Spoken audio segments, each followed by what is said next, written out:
Hola, muy buenas alarmistas y bienvenidos a alarmamundial.es. Bueno, amigos míos, hoy vamos a tratar un tema en profundidad, un tema muy interesante que desde mi punto de vista creo que es un tema que refuta por completo a la Tierra esférica.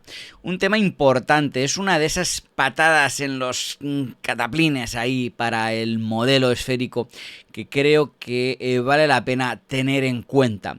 O sea, la refutación para Coriolis es muy potente. Refuta, desde mi punto de vista, por completo al modelo esférico. Y si bien es un tema que ya he tocado por encima, digamos que en alguna ocasión, en esta oportunidad voy a tratarlo en profundidad y voy a arrojar toda la documentación que tengo al respecto sobre este fenómeno y por qué particularmente pienso que es una imposibilidad que este fenómeno pueda darse en una esfera rotatoria, además de mostrar los porqués, lo cual me parece lo más interesante de todo. Método científico comprobable y repetible. 5, 4, 3, 2, 1.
Bueno, alarmistas, vamos a ver un poco cómo está el tema de Coriolis. En primer lugar, vamos a desmontar un poco todo lo que es la falacia científica desde la misma ciencia. Es decir, ya sabemos que la ciencia tiene muchas falacias, ¿verdad? Pero además, entre lo que es la misma ciencia hay falacias reconocidas por la misma ciencia, como es por ejemplo el efecto Coriolis, ¿no? Que nos dice la misma ciencia que es inapreciable a pequeña escala. Es decir, que eso de que en un sentido, o sea, eso que hacen en el Ecuador, que se van 20 metros para un lado y el agua gira en un desagüe para un lado y luego se van 40 metros para el otro hemisferio y el agua les gira para el otro lado en una bandejita, todo eso es una farsa. Eso tiene que ver con el sentido en el que tiran el agua dentro de la bandeja, ¿no? Y de la forma de la bandeja, pero en este caso yo creo que es más en el sentido en el que tiran el agua en la bandeja. Es decir, un simple truco de magia, sin más. Pero vamos a ver un poco de qué va todo esto. Nos dice que el efecto Coriolis es un inapreciable a pequeña escala, ¿no? Este canal se llama Desmontando Mitos y nos dice que girando hacia la derecha en el hemisferio norte y hacia la izquierda en el hemisferio sur, y que todos hemos oído de esto, ¿no? Y que al quitar el tapón del lavabo podemos apreciar el dicho efecto Coriolis. dice que van a ver si esto es real, ¿no? Que van a hablar con el doctor José Manuel Sánchez, que es un físico, y nos va a explicar que este efecto que lleva el nombre de Coriolis, que lo describió por primera vez en el siglo XIX, ahí nos muestran un péndulo de Foucault. Fijaros que la bolita del péndulo es metálica, aunque ahora no vamos a entrar mucho en el... Bueno, no vamos a entrar nada en el Foucault, vamos a hablar solamente de Coriolis. Tal vez más adelante hagamos un vídeo sobre el péndulo de Foucault. Nos dice que se manifiesta haciendo que un objeto sufra una desviación de su trayectoria y en principio deberíamos atribuir a alguna fuerza que hace que ese objeto se desvíe. Por eso decimos que la fuerza de Coriolis lo que ocurre simplemente es que la Tierra que está debajo se está moviendo. Entonces el observador que estamos vemos que los objetos se desvían de su trayectoria y eso es el efecto Coriolis. El desvío de trayectoria es siempre hacia la derecha en el hemisferio norte y hacia la izquierda en el hemisferio sur. Pero el efecto Coriolis solo es apreciable cuando hablamos de grandes masas de líquidos como los océanos, que se muevan a grandes velocidades durante mucho tiempo. También es el caso de las borrascas que giran en sentido contrario a las agujas del reloj.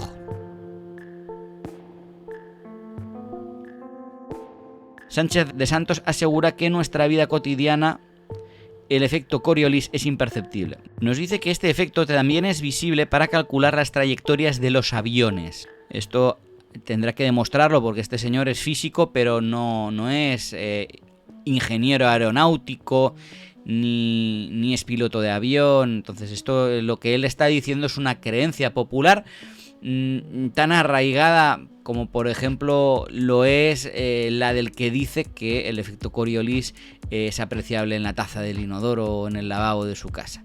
Así que, señor físico, un poquito gratuita la afirmación de que es visible en las líneas de en los trayectos de los aviones. Pero el efecto Coriolis en el agua que se mueve en un lavabo o en un inodoro es algo tan pequeño que es despreciable y cualquier otra cosa puede influir muchísimo más que el llamado efecto Coriolis. Es decir, que no tiene absolutamente nada que ver con la rotación de la Tierra. Esto es lo primero que pienso que tiene que ser descartado, ¿no? Descartable. Para cualquiera que os venga a decir que lo de las tazas de los inodoros, pues le podéis mandar el link, ¿no? De esta página, por ejemplo, o hablarle de este señor o ponerle este vídeo en YouTube y decirle, oye, no, mira, perdona, es que ya desde la misma ciencia que me estás tú promulgando, o sea que no, la ciencia ya no acepta el efecto Coriolis en pequeña escala. Partiendo de ahí, imagínate el adoctrinamiento que me llevas encima, ¿no? Eso ya como el primer zasca que le podéis dar a cualquiera que se le ocurra veniros con el tema de los inodoros. Si nos vamos al papel y vemos qué es el efecto descrito en el siglo XIX por el científico parisino Gaspard Gustave Coriolis, nos dice que el efecto Coriolis no es más que la manifestación de que la Tierra está girando, cuando un objeto se mueve sobre la superficie de la Tierra, de la misma. Las personas, los que estamos girando con ella, observamos que los cuerpos se desvían cara a un lateral, lo cual parece decir que hay una fuerza que los mueve de su trayectoria rectilínea. Pero en realidad, esto es muy bueno, pero en realidad no hay tal fuerza. En realidad no hay tal fuerza, te lo dicen ellos. La fuerza de Coriolis es una fuerza que llamamos ficticia.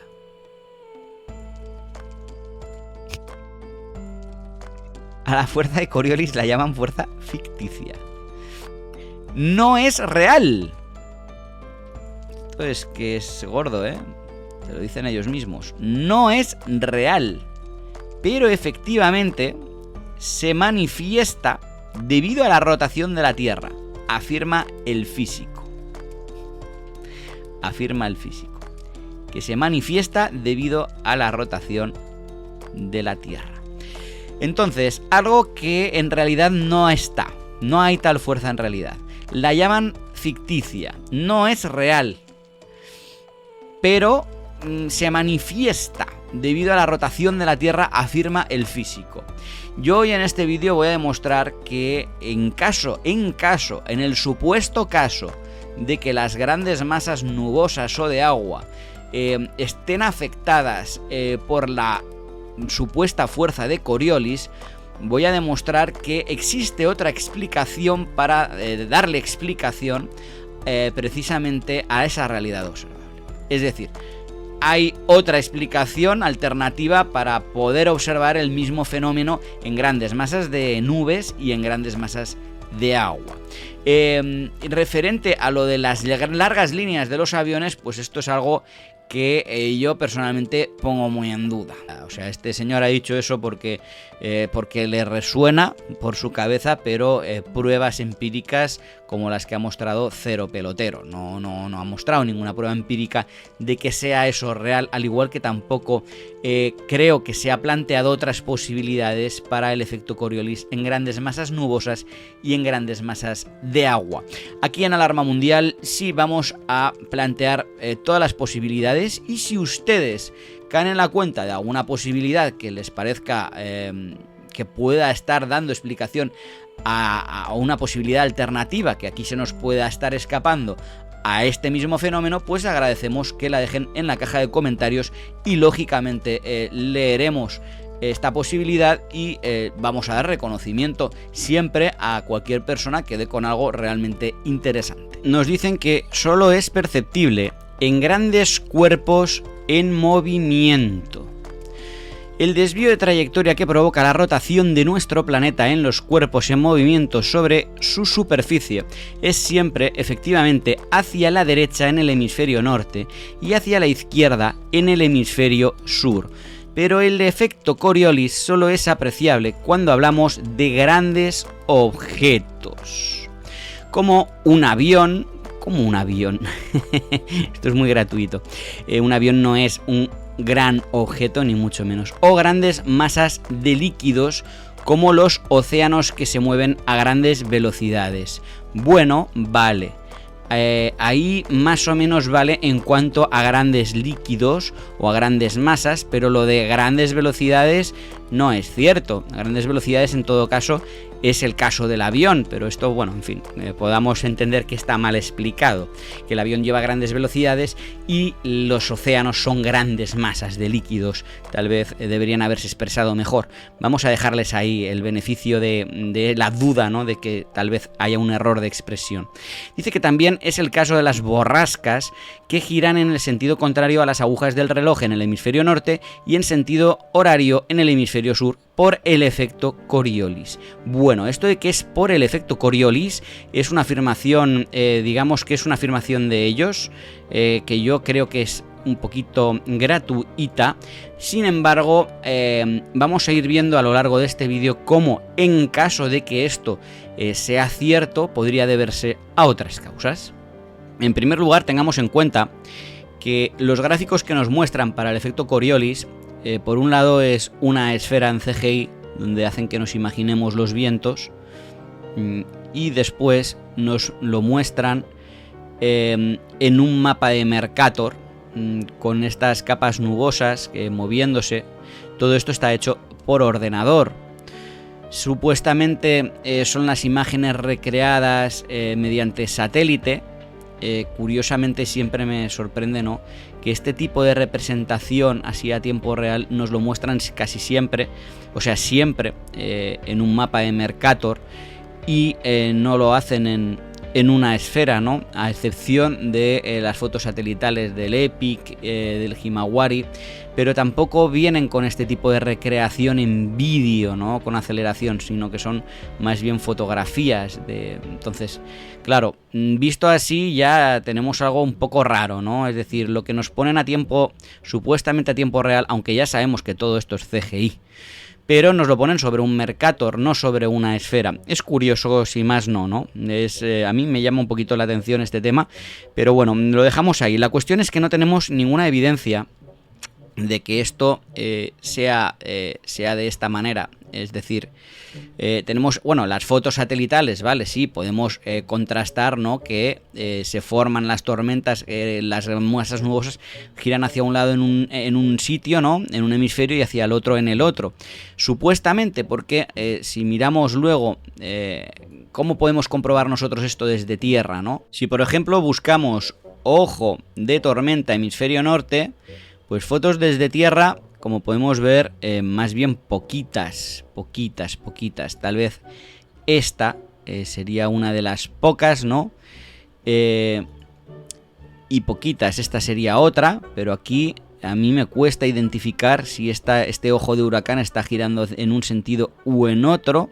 Habría que, en vez de una foto, tener un vídeo para poder asegurar cómo está girando, ¿no? Y luego tendríamos que tener también la ubicación de estas fotografías, porque no basta solamente con verlas, ya que, bueno, lo que sí que podemos observar es que la gran mayoría de fotos son precisamente de tipo satelital, como todo lo que estamos viendo aquí. O sea, la gran mayoría son fotos satelitales. Y de las fotos que hay en tierra, pues como podemos ver, pues no hay mucha, digamos, forma de saber si esta fotografía ha sido tomada en el hemisferio norte o en el hemisferio sur, por mucho que yo aquí ponga ojo de la tormenta hemisferio norte en lo que viene siendo el buscador, ¿no? Yo aquí puedo poner lo que me salga de las narices. Eso no quiere decir que luego la fotografía realmente tenga que pertenecer a ese hemisferio norte. Podría estar hecha en el hemisferio sur y quien sea, pues sabéis a lo que me refiero, ¿no? O sea, es muy, muy difícil, ¿no?, de verificar este tipo de cuestión. E incluso es difícil afirmar que esta fotografía, por ejemplo... bueno, mira, fíjate... Yo me había pensado que esta fotografía estaba hecha desde tierra, porque esto pensaba... me había parecido que esto era una chimenea, qué gracioso. Pensaba que esto de aquí era una chimenea. Y que... no, y que era de noche, ¿no? Y que esto es el cielo con el... y que esto era el cielo, que esto supuestamente es una fotografía satelital y está tomada, ya me extrañaba a mí, digo, ¿cómo se va a formar? Vale, esto supuestamente es una fotografía satelital y la chimenea que me parecía a mí, pues debe ser alguna parte de algún módulo de estos de los rusos o de la ISS o quién sabe dónde, ¿no? Y esto supuestamente es la Tierra, en fin... Historias para no dormir. Pues eso, que como podéis ver, las fotos no satelitales, pues se torna bastante complicado el hacerse una idea de cómo están tomadas, ¿no? A ver, vamos a poner algunas más de las que vemos por aquí abajo, pero bueno, tal vez esa era la misma. Y bueno, no sé, o sea, no se puede asegurar nada, visto desde tierra es difícil de asegurar que esto sea así. O sea, nos tenemos que fiar sí o sí prácticamente de las fotografías satelitales para poder tomar una conclusión u otra. Y las fotografías satelitales, pues la mayoría son prácticamente todas en CGI, a excepción, ¿no?, pues de algunas que serán tomadas con algún dron de gran altura, tal vez, no sé, pero en fin, es muy muy complicado el poder asegurar que esto está funcionando de la manera que dicen que lo está haciendo, sin tener que caer en la fe en las fotografías tomadas por satélites. Y ahí es donde termina la ciencia y donde comienza la fe. Bueno, teniendo esto en cuenta, se torna bastante complicado, ¿no?, el tema de que Coriolis, o sea, de demostrar Coriolis, ¿no? Nos han comentado que en grandes masas de agua, las masas de agua no podemos verlas porque la verdad es que en las masas de agua, bueno, pues hay corrientes de agua fría, corrientes de agua cálida, ¿no? Pero no se forman huracanes en el mar así con estos remolinos como podemos ver en las nubes. Por lo tanto, creo, y si me equivoco me corrijan en la caja de comentarios. No tengo ningún problema en que me corrijan si hay algo, digamos que muy notorio en las corrientes oceánicas, ¿no?, que podamos verificar realmente la Coriolis, como podría ser, digamos, más tangible en el caso de las masas nubosas, que particularmente pienso que sería lo más palpable, ¿no?, lo más visible, pero insisto, tenemos que caer en estas fotografías satelitales, en la fe de estas fotografías satelitales, porque fuera de ellas es un poquito complicado el asegurar que esto sea así, no sea como nos explican.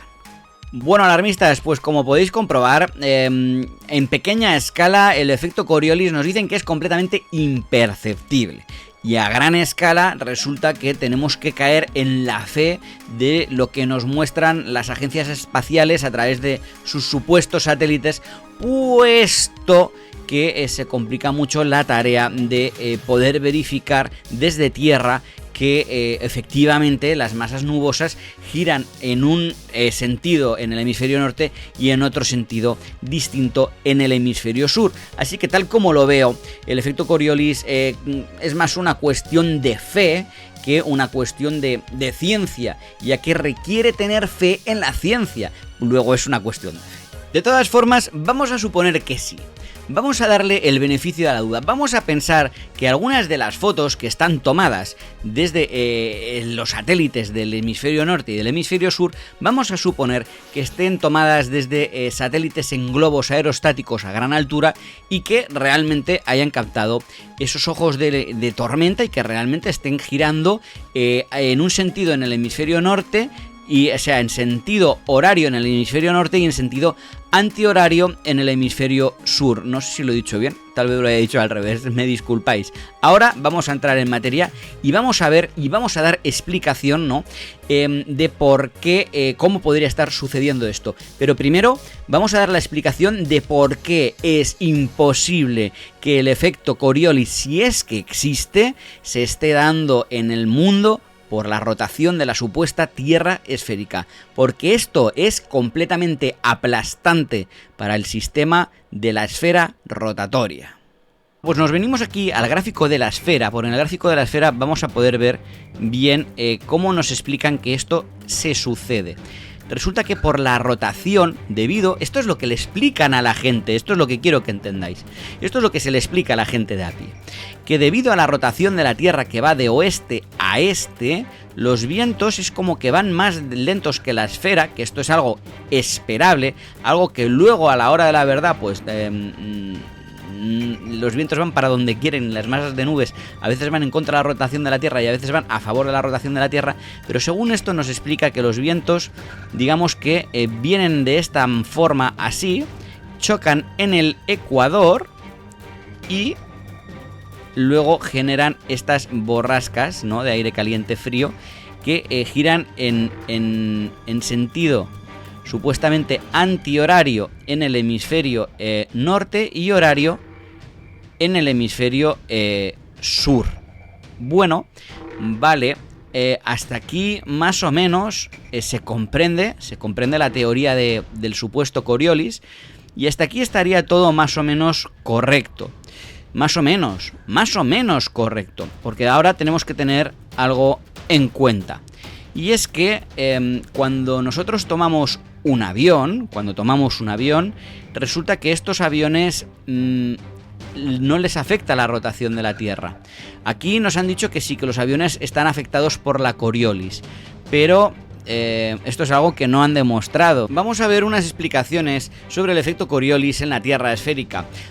Aquí nos hablarán qué pasa con los aviones, ¿no? Qué es lo que sucede con los aviones, ya que el señor físico nos ha comentado que el efecto Coriolis es visible en las grandes masas y en los viajes de los aviones. Veremos si esto es verdad o si por el contrario puede haber otro factor, ¿no?, que pueda estar afectando de la misma forma o de una forma similar a lo que sería la Coriolis.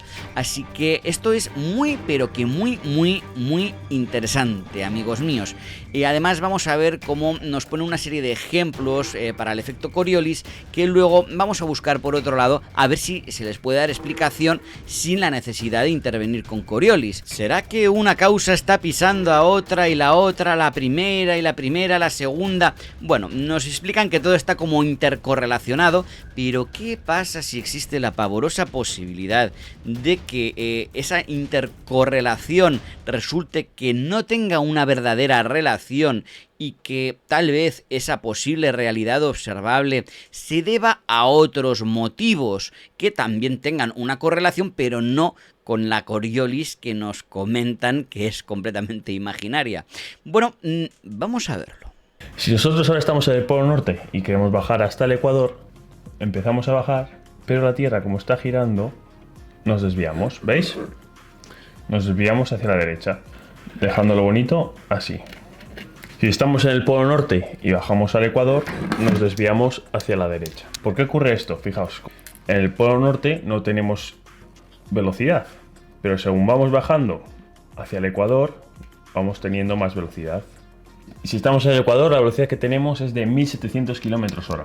Entonces, si estamos aquí en el polo norte, que no tenemos velocidad, y queremos bajar al ecuador en línea recta, lo que tenemos que hacer es coger la velocidad lineal de la Tierra, porque si no cogemos esta velocidad, nos vamos a retrasar. Y esto es la fuerza de Coriolis, que nos desviamos hacia la derecha porque estamos bajando rectos, no estamos cogiendo la velocidad lineal de la Tierra. Y al revés igual, si ahora estamos aquí en el ecuador, ahora llevamos la velocidad lineal de la Tierra. Entonces, al subir al polo norte, nos empezaremos a desviar hacia la derecha, porque aquí tenemos más velocidad que la que nos hace falta aquí en el polo norte. Entonces lo que tenemos que hacer, si queremos ir en línea recta, es ir frenándonos, ir hacia la izquierda. O sea que, en resumen, si estamos en el polo norte y bajamos al ecuador, nos desviamos hacia la derecha. Y si estamos en el ecuador y subimos al polo norte, nos desviamos hacia la derecha también. Y en el hemisferio sur igual, pero al revés. Si estamos en el polo sur y subimos al ecuador, pues al revés, nos desviamos hacia la izquierda. Y si estamos en el ecuador y queremos bajar al polo sur, pues también nos desviamos hacia la izquierda. Coriolis en el hemisferio norte nos desviamos hacia la derecha y Coriolis en el hemisferio sur nos desviamos hacia la izquierda. Los aviones, cuando viajan de sur a norte o de norte a sur, perciben este efecto, pero los pilotos no saben distinguir si es el efecto Coriolis o simplemente es el viento que les está empujando hacia la derecha. Bueno, amigos, esto es una realidad. Se lo podéis preguntar a cualquier piloto de avión y os va a decir lo mismo. No hay forma de saber para un piloto de avión si lo que les está desviando hacia la derecha en ese caso o hacia la izquierda en el hemisferio sur sea el llamado efecto Coriolis o tal vez sea el viento, puesto que, como va a explicar ahora a continuación, hay una cosa que se llama anticiclón y hay otra que se llama borrascas. E igual que el viento empuja a los aviones hacia la derecha, también puede empujarlos hacia la izquierda el mismo viento. No el mismo viento, pero depende si tenemos un sistema de bajas o altas presiones. Pero hay un lugar donde sí que se nota el efecto Coriolis, y no es en la taza del baño, ¿vale? Eso es un mito. Y es en los anticiclones y en las borrascas. Un anticiclón es una zona de alta presión, por lo tanto el aire se escapa hacia afuera, ¿vale? El aire se marcha del anticiclón. Y una borrasca es justo lo contrario. Es una zona de baja presión, por lo tanto el aire va hacia ella, ¿vale? Pero ¿qué pasa? Que la Tierra está girando, por lo tanto se produce un efecto Coriolis. Digamos que el aire sale del anticiclón de aquí y va hacia el sur, ¿no? Por lo tanto hemos dicho que el aire en el hemisferio norte se desvía hacia la derecha. Y el aire que sale hacia el polo norte se desvía también hacia la derecha. Por lo tanto, los anticiclones en el hemisferio norte giran en sentido horario. Y las borrascas, al revés. El aire que está en el ecuador sube hacia la borrasca hacia la derecha. Y el aire que está aquí en el polo norte baja a la borrasca hacia la derecha. Por lo tanto, las borrascas en el hemisferio norte giran en sentido contrario a las agujas del reloj, al revés que el anticiclón. Y en el hemisferio sur es justo al revés. Los anticiclones giran igual que las borrascas del hemisferio norte, o sea, en sentido antihorario. Y las borrascas del hemisferio sur giran igual que los anticiclones del hemisferio norte, o sea, en sentido de las agujas del reloj. Como veis, en el hemisferio sur es justo al revés que el hemisferio norte. Bueno, pues ya hemos visto. Los anticiclones giran en un lado y las borrascas en otro, en un mismo hemisferio. Sí, nos han dado una explicación referente a que eso es por la fuerza de Coriolis y que en el otro hemisferio que sucede por la fuerza de Coriolis.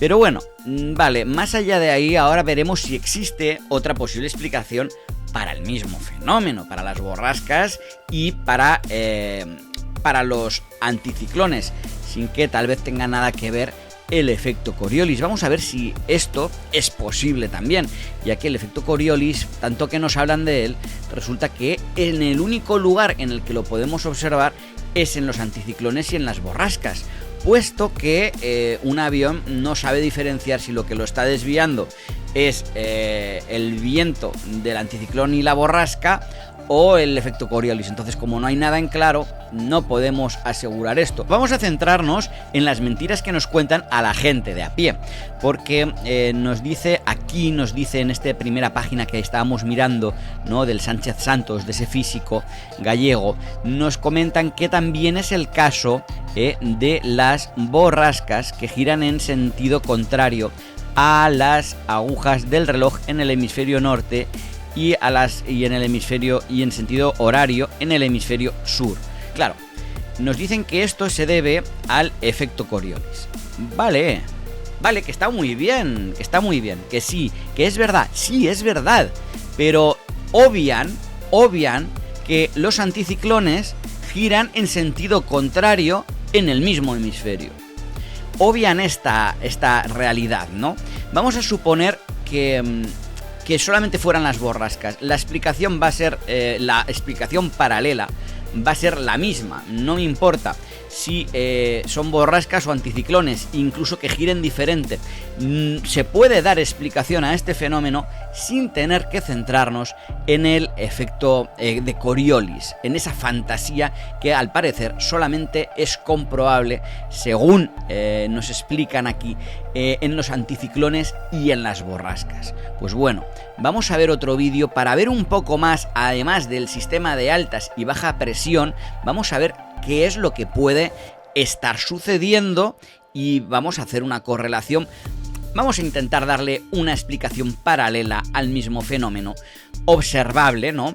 Pues para ver un poco si solamente obligatoriamente tiene que ser por Coriolis o si tal vez lo que podemos observar se deba a otra causa. Si hay otra posibilidad, esa otra posibilidad no tiene por qué ser obviada, ni barrida, ni tirada a la basura. Luego vamos a ver un poco a lo que me estoy refiriendo. Seguramente has oído hablar de la presión atmosférica y sus variantes como la alta y la baja presión, término común entre los especialistas del tiempo y el clima. ¿Pero sabes en qué consisten cada uno de estos sistemas? La presión atmosférica es el peso que ejerce el aire de la atmósfera como consecuencia de la gravedad sobre la superficie terrestre, o bien de sus capas de aire. El planeta Tierra, como consecuencia de la aceleración de la gravedad, porque lo de la gravedad es una teoría. Cuidado con las afirmaciones que hacen esta pandilla. Y bueno, pues las imágenes, una vez más, hay que recurrir al CGI para que imaginemos. Aquí estamos imaginando. O sea, esto no es una demostración de nada. Está formado por una presión sólida, las tierras, una presión líquida, las aguas, y una gaseosa, la atmósfera. Podemos definir a la atmósfera como la capa gaseosa que... Esto es obvio, esto es una realidad, pues sí, tenemos 3 densidades, sólido, líquido y gas. Bueno, pues vale, hasta ahí vale, pero eso no quiere decir que la Tierra sea esférica, ni que esté rotando. Vamos a ver la explicación que nos van dando. Envuelve todo el planeta, y aquella que está constituida por una mezcla de gases que en conjunto llamamos aire. Todos los cuerpos tienen peso, el cual ejerce una fuerza sobre la superficie terrestre. Esto es la presión atmosférica y varía dependiendo del lugar en el que estamos ubicados, lo que significa que es diferente en cada parte del mundo. La presencia de la presión atmosférica, al igual que el instrumento para medirla, el barómetro, fue creado por el físico italiano llamado Evangelista Torricelli en el año 1643. En meteorología, la unidad de medida de la presión atmosférica es el hectopascal. La presión normal sobre el nivel del mar son 1003 hectopascales. Ahora bien, una alta presión, también conocida como anticiclón, es básicamente cuando la masa de aire se enfría, las moléculas se concentran.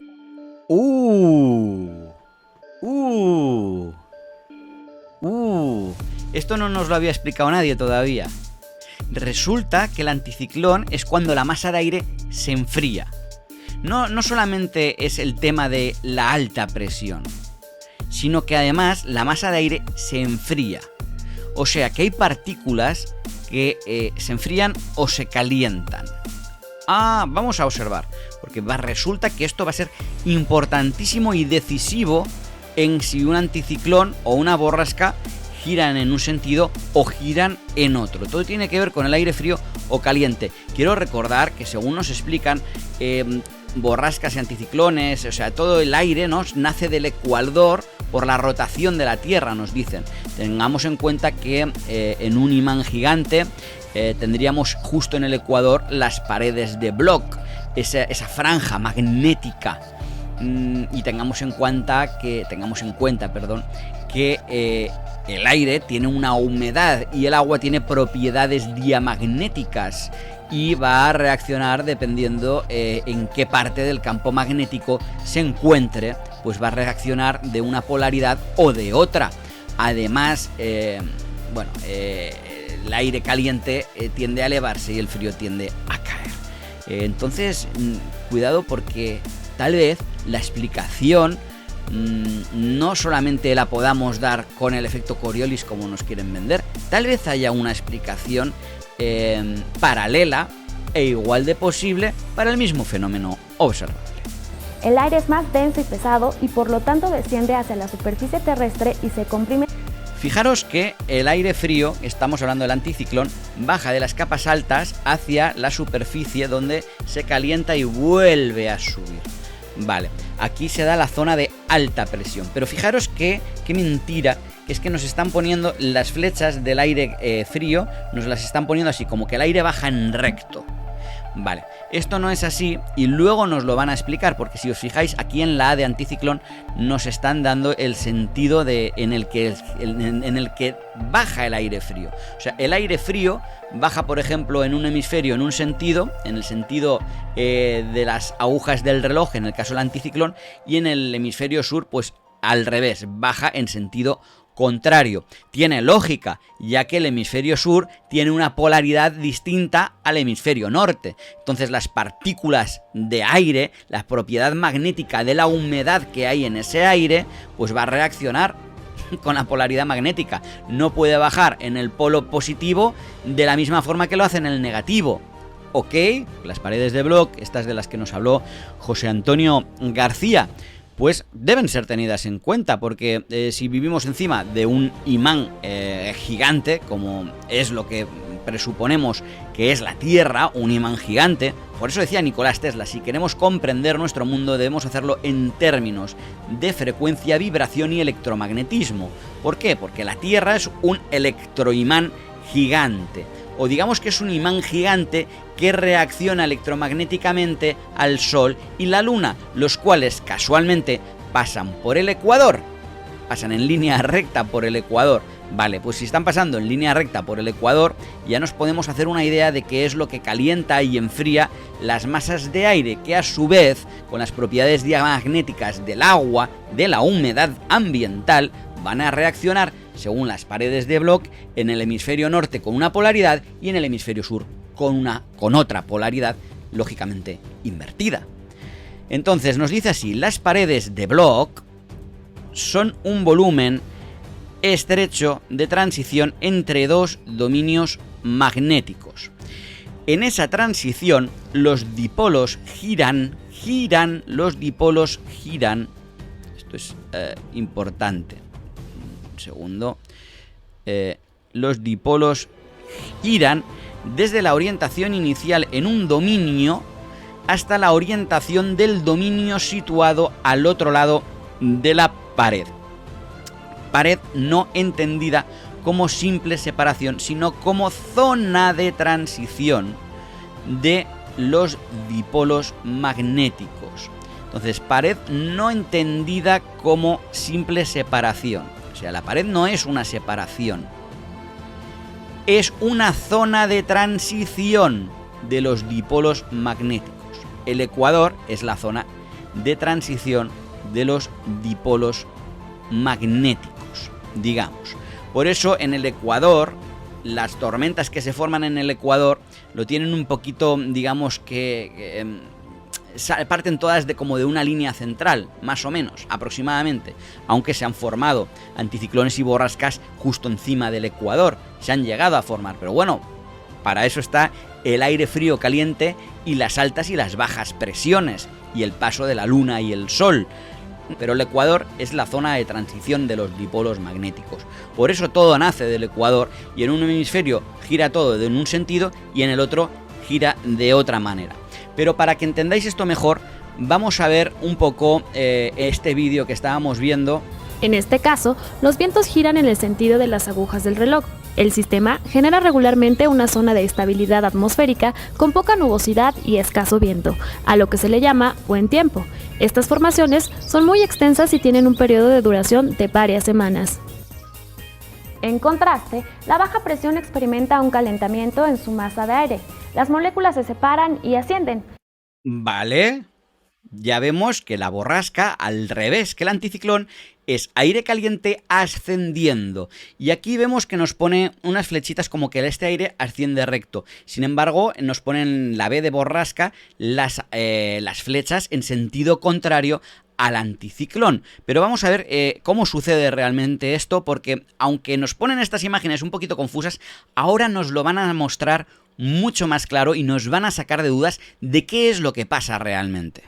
En este caso, la presión aumenta según se aleja del centro y la presión en el centro será menor de 1013 milibares. Los vientos giran en sentido contrario a las agujas del reloj. Asimismo, ¡oh! Por fin nos muestran la verdad, por fin nos muestran la realidad. ¿Veis estas flechas rojas que giran en espiral? ¿Cómo es el ojo de una tormenta? ¿Cómo es el ojo de un huracán? ¿Qué hacen las nubes? Giran en espiral y toda la tormenta gira en espiral alrededor del ojo de la tormenta, ¿verdad? El aire caliente sube en espiral directamente por el ojo del huracán y el aire frío, por el ojo del huracán, el aire caliente sube por el ojo de la borrasca, para que se entienda, no hace falta huracán, no nos liemos. El aire caliente sube en espiral por el ojo de la borrasca, mientras que el aire frío baja en espiral por el ojo del anticiclón. Para que lo entendamos de alguna manera, rosca solo hay una con un solo sentido de rosca en el hemisferio norte, y la misma rosca, para que lo entendáis de esta manera, está invertida para el hemisferio sur. O sea, el aire solo sube y baja, para que nos imaginaros una rosca, un tubo. El aire solo sube y baja por ese tubo. Y la dirección de la rosca es única. Si el aire es frío, baja en un sentido. Si es caliente, sube por la misma rosca dando vueltas. Es decir, no es lo mismo bajar que subir. Pero solo hay una rosca. Esta rosca se invierte la polaridad para el hemisferio sur. ¿Se entiende mejor así? ¿Por qué sucede esto? Si pensamos en nuestro mundo como un imán, esta parte de arriba sería la parte sur, por ejemplo, la parte negativa, por así decirlo, o el hemisferio sur, y esta parte de aquí abajo, por ejemplo, sería el hemisferio norte, ¿no? Y aquí tendríamos una partícula de agua. Esta partícula vamos a suponer que fuera de agua, que tiene propiedades diamagnéticas y lógicamente tiene que reaccionar al campo electromagnético de la misma forma que lo hace una brújula, ¿vale? Si las brújulas reaccionan al campo magnético de la Tierra, ¿cómo no va a reaccionar al campo magnético de la Tierra el agua, la cual tiene propiedades diamagnéticas? Es de cajón que el agua tiene que reaccionar al campo magnético terrestre de la misma forma que lo hacen las brújulas. Y si la brújula gira, pues en el caso del agua, se crea un sentido de giro, esa rosca de la cual hablábamos. Entonces, si imaginamos la partícula de agua, cuando hacemos algunos estudios, ¿no?, como es esta clase de introducción al campo magnético, descripción de la fuerza que experimenta una partícula en movimiento dentro de una región de campo magnético, pues vamos a ver qué es lo que pasa con una partícula en movimiento dentro de una región de campo magnético. Lo que sucede es lo siguiente: cuando está en la parte, digamos, norte, por así decirlo, pues viene la partícula de agua con polaridad positiva. Cuando cruza las paredes de Bloch, esa zona de transición no tiene carga, pierde su carga, y cuando cambia de hemisferio, invierte su polaridad y pasa a girar en sentido contrario. Estos son las paredes de Bloch, señoras y señores, ni más ni menos. Aquí no nos inventamos nada. ¿Esto es posible?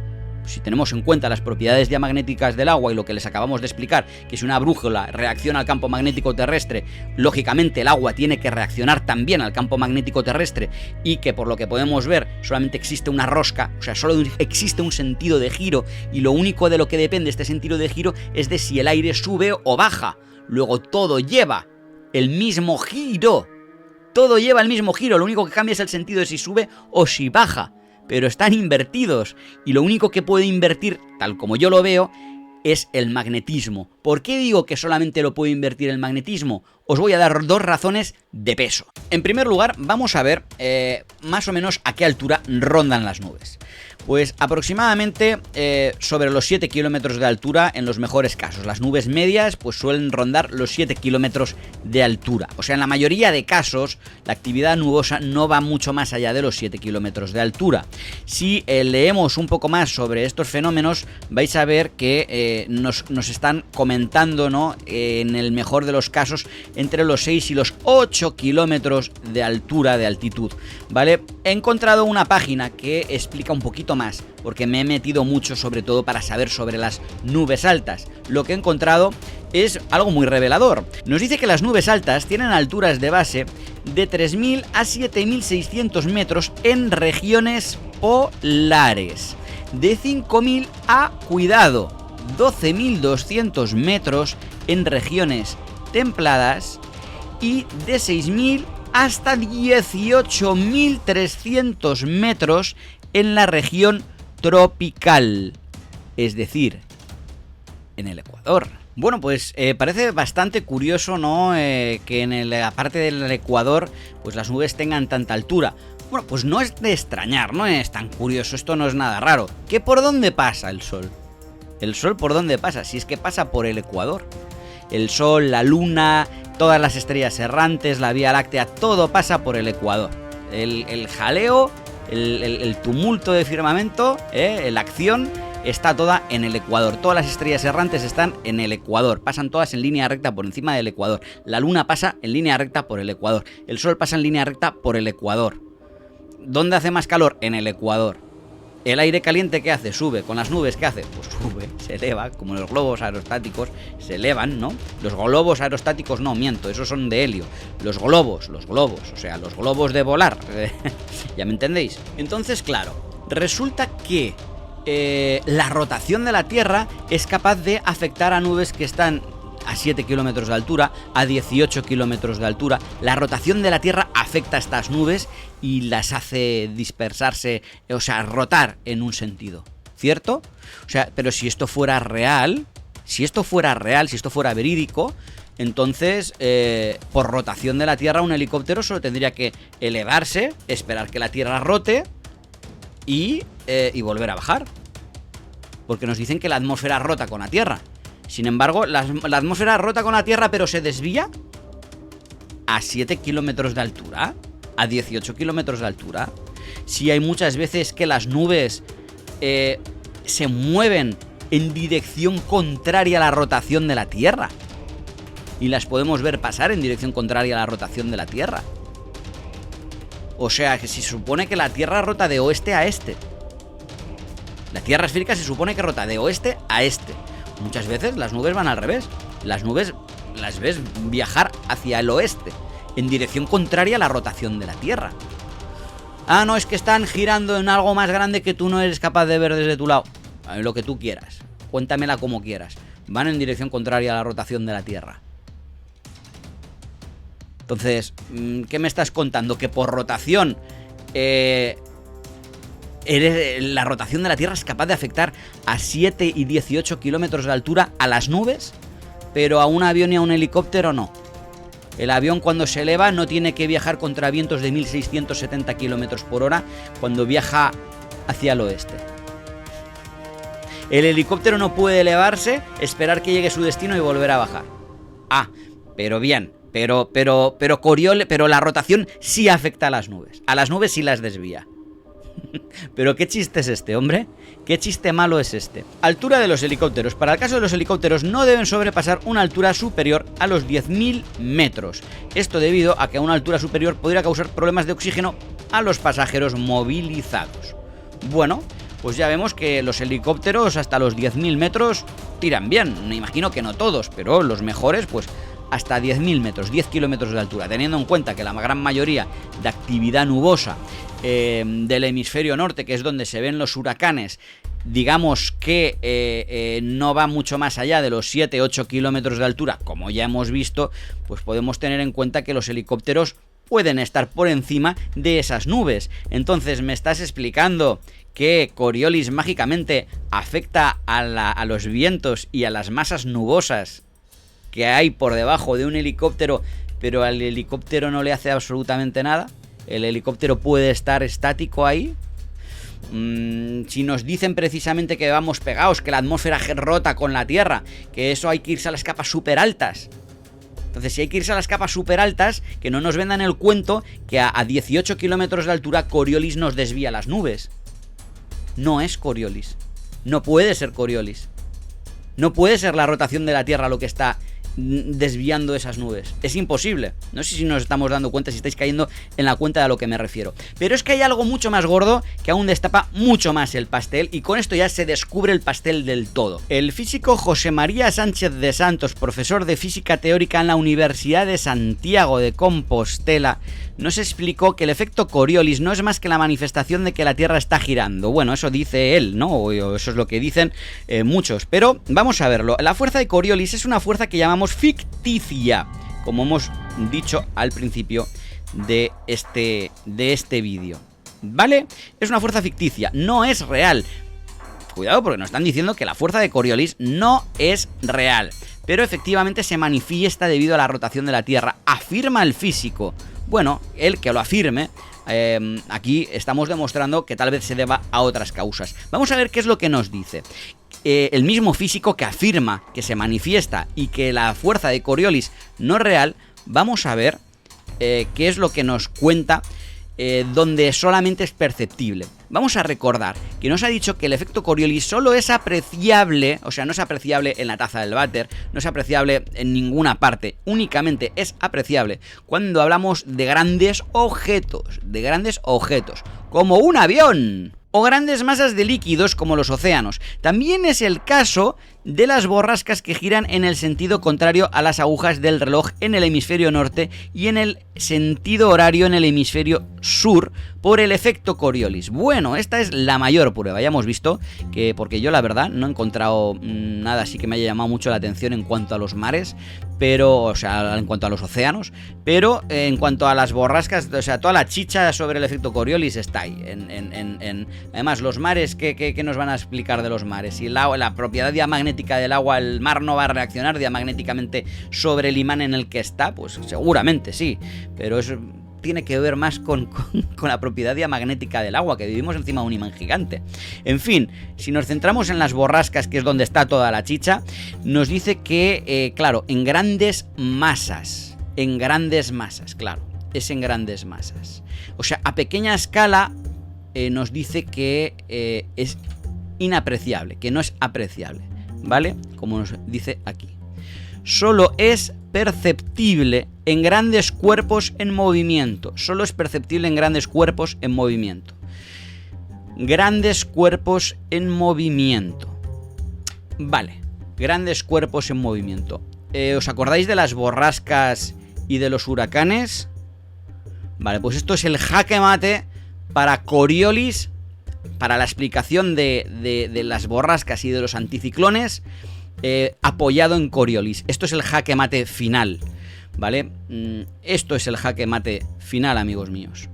El diámetro del ojo de un huracán tiene un diámetro que varía entre 24 y 40 kilómetros.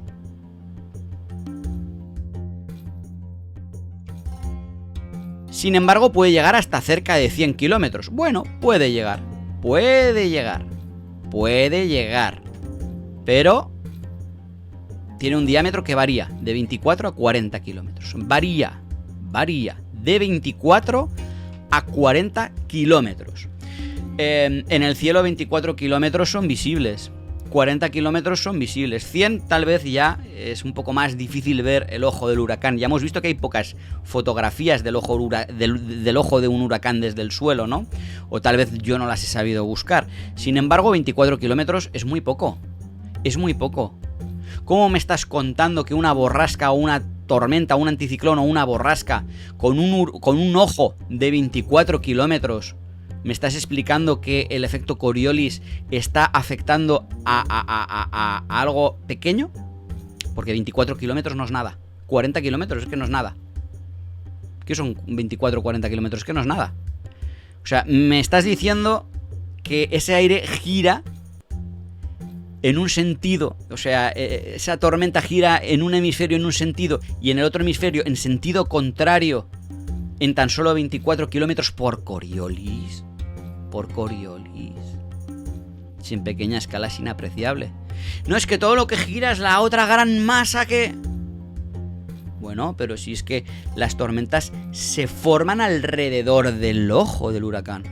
Se forman alrededor del ojo del huracán. El ojo del huracán es donde sube... Huracán, estoy diciendo todo el rato huracán, no importa, anticiclón o borrasca. El ojo del anticiclón o de la borrasca es por donde sube o baja el aire frío o sube el caliente. Una rosca, una única rosca. O subes o bajas, o subes o bajas. Pero solo tienes una rosca para el hemisferio norte y la misma rosca para el hemisferio sur. Y ya hemos visto que esto no tiene ningún sentido porque nos hablan de grandes masas. Y 24, 40 kilómetros es una masa muy pequeñita. Hablamos de una extensión ínfima como para que Coriolis le esté afectando. Fijaros qué grande es el mundo, ¿no? El planeta Tierra esférico. Qué masa tan gigantesca. Fijaros cómo es España, ¿vale? Esto de aquí arriba es España. Esta cosa pequeñita es España. España tiene aproximadamente 1.200 kilómetros de ancho por aproximadamente unos 1.100 de largo. Aproximadamente, ¿eh? ¿Sabéis lo que es? O sea, fijaros cómo es esto, ¿no? Fijaros las dimensiones de 1.000 kilómetros por 1.000 kilómetros que tiene España, que España parece un microbio, ¿no? Y nos están contando que en una esfera que rota a 1.670 kilómetros, los ojos de las borrascas y de los anticiclones solo tienen 24 kilómetros. 24 kilómetros, solo 24 kilómetros. Eso es todo el Coriolis observable. 24 kilómetros el ojo de una borrasca, 24 kilómetros el ojo de un anticiclón. Y seguro que se debe a la rotación de una esfera gigantesca que rota 1.670 kilómetros por hora en su ecuador. ¿Seguros que es por eso?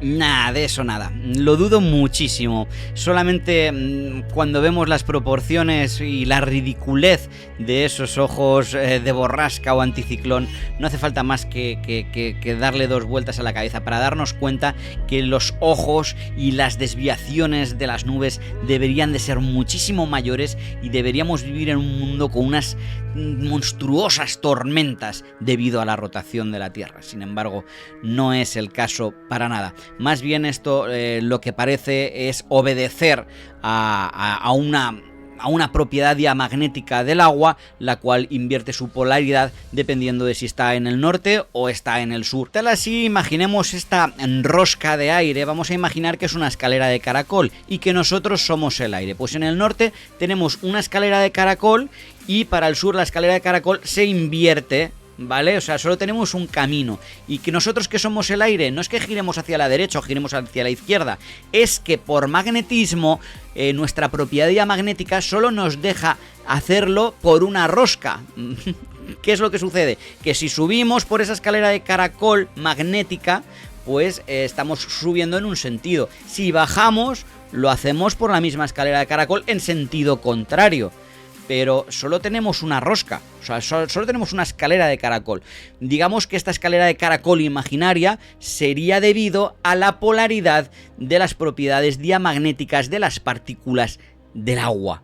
Nunca mejor dicho, simple y llanamente.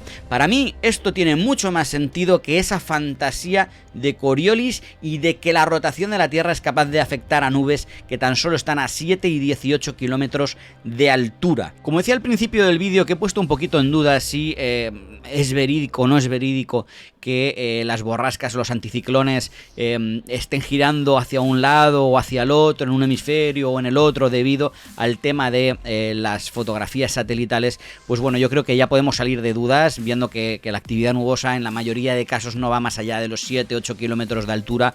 Bueno, pues ya podemos tener en cuenta que cualquier globo aerostático que sube a 30-40 kilómetros, pues con una cámara de fotos puede fotografiar el ojo de un huracán, de una borrasca o de un anticiclón, que como veis, por norma general van de 20 o de 24 a 40 kilómetros de diámetro, ¿no? Así que es algo relativamente bastante sencillo de fotografiar desde cualquier satélite con globo aerostático, por lo que pienso que no veo una razón como para tener una desconfianza máxima en que esto sea de esta manera, ¿no? No me parece algo tan imposible. Si te ha gustado el vídeo, suscríbete al canal, manita para arriba e importantísimo, compártelo en todas tus redes sociales para ayudarnos a continuar esquilando abejas. Y esto ha sido todo aquí en alarmamundial.es.